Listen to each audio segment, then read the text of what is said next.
Bonjour, aujourd'hui je vous ai préparé une chronique avec 8 titres qui parlent de Noël. Donc on va vraiment rentrer dans la magie de Noël. Je commence tout de suite avec L'Arbre des Souhaits de Kyo McClear, illustré par Chris Turnham. C'est une histoire dans laquelle un petit garçon, Charles, va essayer de trouver l'arbre des souhaits, même si son frère et sa sœur lui disent qu'il n'existe pas. Donc, il va partir avec son toboggan, puis en chemin, il va rencontrer, par exemple, un écureuil, puis là, il va aider cet écureuil-là. Juste au moment où il va avoir aidé tous ces animaux-là, il va être tombé de fatigue, va s'endormir dans son toboggan et les animaux vont l'amener jusqu'à l'arbre des souhaits. Donc, c'est une super belle histoire dans laquelle on va on va se rendre compte dans le fond que les souhaits peuvent être un peu n'importe où. Donc, vraiment une belle histoire à raconter aux enfants. Je poursuis avec Ricky et Rouquin, ça s'appelle Le plus beau Noël. C'est une histoire de Ruth Ooi, je ne sais pas comment on le dit. Dans cette histoire-là, c'est l'histoire d'un renard et d'un écureuil qui ne voient pas tout à fait la préparation de Noël de la même façon. En fait, l'écureuil, lui, se prépare et le renard, lui, veut surtout paresser. En fait, il veut jouer. Donc, ils vont un peu se chicaner jusqu'au moment où, en fait, l'écureuil va se perdre dans la forêt et ce sera le petit renard qui va aller l'aider à retrouver son chemin. Et finalement, ils vont se réconcilier et ils passeront un super beau Noël. Donc, c'est vraiment une belle histoire à raconter aux enfants à l'approche du temps des fêtes. Je poursuis avec une histoire qui s'appelle Une mitaine pour deux. C'est une histoire de Emile Shear, illustrée par Irène Luxbacher, je ne sais pas comment on le dit. Encore là, donc c'est une super belle histoire dans laquelle une petite fille va perdre sa mitaine, elle va être attristée de cet événement-là, elle va revenir à la maison, elle va chercher dans la boîte à mitaine, puis là, ils sont tous soit trop grandes, soit trop petites, sauf qu'elle va en trouver deux qui sont inséparables, donc elles sont reliées par un fil de laine.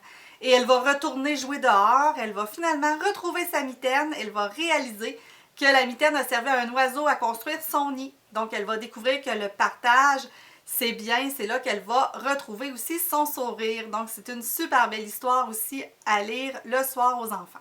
Je continue avec Les Palsous. C'est une histoire d'André Bouchard. C'est, dans le fond, une famille qui est démunie, donc les enfants qui se rendent compte que les adultes ont perdu leur sourire, ils ne s'amusent plus, ils sont tristes. Et là, Noël approche.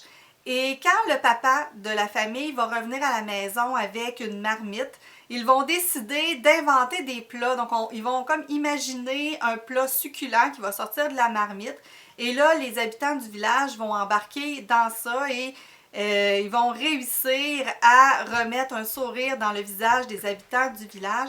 C'est un conte qui est inoubliable et surtout une fin qui est très surprenante et je vous suggère ce livre-là, ça vaut la peine. Les illustrations d'André Bouchard sont vraiment aussi très jolies. Il y a vraiment un trait de crayon qui est particulier. Je poursuis avec un mini-roman de la série Emma et Jacob de Martine Latulippe, illustré par Fabrice Boulanger.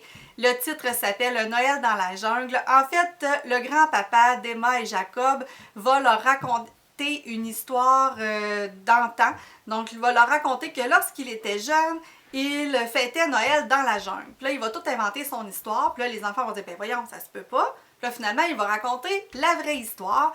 Donc, il allait jouer dehors, qui faisait des forts immenses. Et là, c'est une histoire qui nous donne le goût de sortir dehors parce que Emma et Jacob vont eux-mêmes sortir dehors, construire un super fort.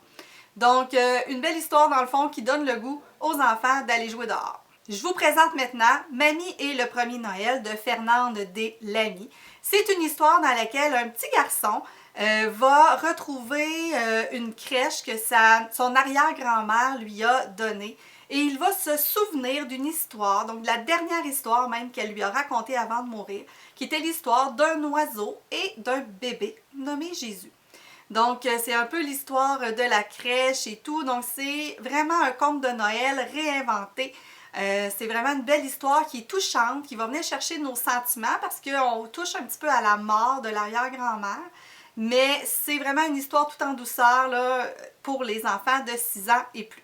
Le rêve de bébé lutin de Denis Boivin, c'est l'histoire en fait des lutins qu'on connaît aujourd'hui, les lutins qu'on va faire entrer dans nos maisons pour jouer des mauvais tours avant le temps des fêtes.